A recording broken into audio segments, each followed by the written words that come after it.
I hatched under a sun that felt too warm, a tiny emperor penguin blinking in the relentless light. My name is Pip, and the world I was born into was already breaking apart. The ice, which should have been a vast, solid cradle for my colony, was a fractured mosaic of shifting plates. Cracks spider-webbed out from under my parents' feet, and the familiar, comforting calls of my kin were laced with a new, sharp note of anxiety. My father, Kai, would return from the sea, his belly full of fish, but his eyes scanning the horizon with a deep unease. "The ice is weak this year," he'd murmur to my mother Elara, his voice a low rumble. The journey to the fishing grounds grows longer each day. My mother would press me closer, her warmth a fragile shield against the growing uncertainty. While other chicks huddled together, a fluffy, chattering mass, I felt a strange restlessness. I'd waddle to the edge of our dwindling ice floe, peering into the dark, churning water. The other parents would squawk, pulling their own chicks back, but my gaze was fixed on the distant, shimmering line where the sea met the sky. One day, the inevitable happened. A tremor ran through our world, a deep groan from the belly of the ice. A massive fissure opened up with a deafening crack, separating our colony. Half of us were on one side, half on the other, a terrifying chasm of black water between us. Panic erupted. Penguins cried out, searching for lost family members. I saw my best friend, Flynn, on the other side, his small form a frantic silhouette against the pale sky way-weary Adri. Our ice floe, our entire world, was now an island, pushed out into the open ocean by an unseen current. Days bled into weeks. The sun beat down, turning the surface of our floe to slush. Our food supply dwindled. The elders spoke of the Great Ice Shelf, a legendary sanctuary where the ice was eternal, but no one knew how to reach it. Despair began to settle over us like a cold fog. But as I watched the hope drain from my parents' eyes, a different feeling sparked within me.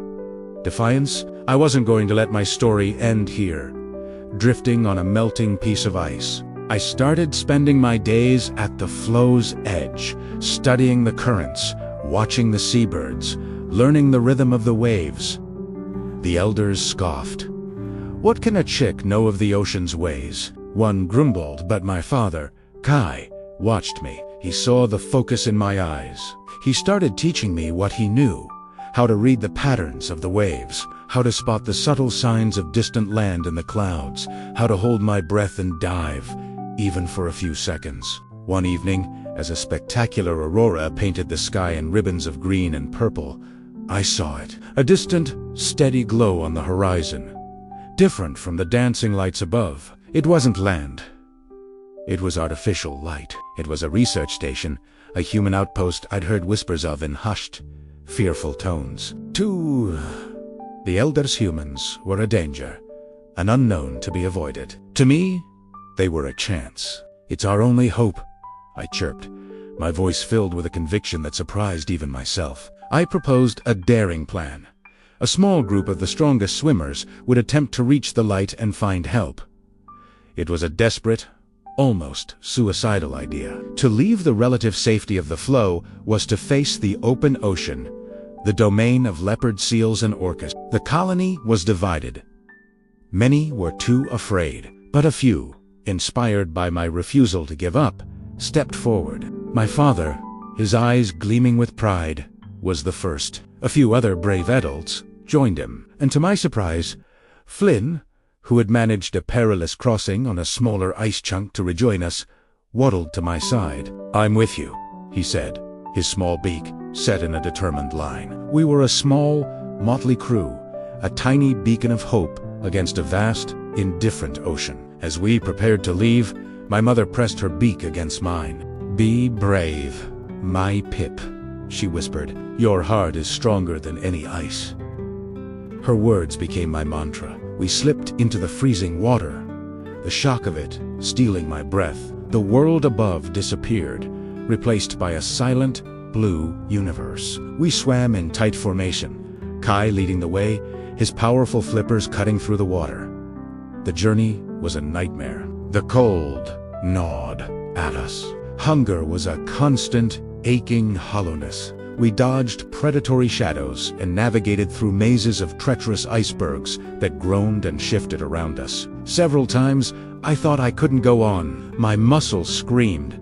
My lungs burned. But then I would see Flynn paddling beside me, his eyes wide but resolute, or catch my father's encouraging glance, and I'd find a new reserve of strength. I thought of my mother and the rest of the colony, huddled on their melting island, their lives depending on us. Their hope was the fuel that propelled me forward. After what felt like an eternity, the light grew brighter. We could make out the sharp, geometric shapes of the research station, a bizarre metal structure rising from a stable sheet of ice we had made Italiano. Exhausted and battered, we hauled ourselves out of the water, collapsing onto solid ground. A human, bundled in a bright red parka, emerged from one of the buildings.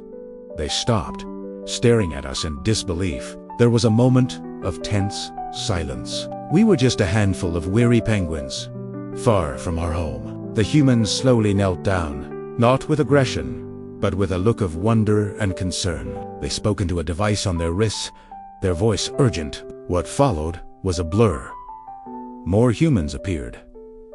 They didn't try to catch us. They observed, they communicated, and they seemed to understand. They used a small, flying machine, a drone, to locate our drifting colony. The images that came back were dire.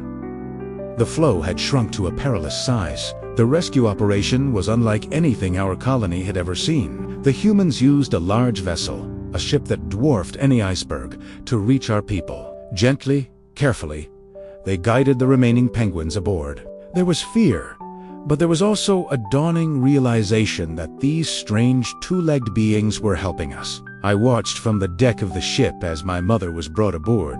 We ran to each other, a reunion of frantic, joyful squawks. The ship took us to a new home. It wasn't the great ice shelf of legend, but it was close.